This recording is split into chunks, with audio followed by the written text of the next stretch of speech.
संगम आहे मधामध्ये तिथं भोंग्याला पुरा कचरा जाम झाला जंगलाचा पुरा येऊन आणि डिपार्टमेंटमध्ये वरतून मध्ये प्रत्येक नाल्याले हे केले काम केले टाके म्हणजे आडवे हे केले पुरा पाणी जंगलाचा तलाव होत आला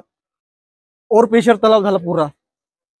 तलावाच्या वरून पाणी फेकायला लागला आणि वरून इकडून पाणी फेकायला लागला पाणी फेकल्याच्या तलावाले तो तलाव सांभाळला नाही तलाव मधात 2 जागी फुटला तलावावर प्रेशर पडते प्रेशर पडल्याच्या नंतर तलाव फुटून जाते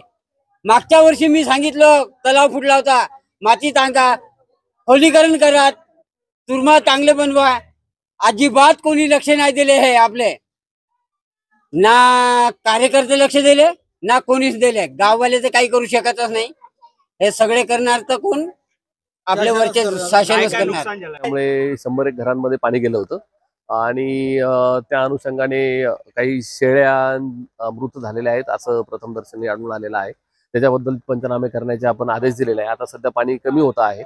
पण तरीही आपण लोकांना अलर्ट राहण्याच्या सूचना दिलेल्या आहेत इथं जिल्हा परिषदची जी शाळा आहे त्या ठिकाणी आपण त्यांना राहण्याची आणि जेवणाची व्यवस्था करत आहोत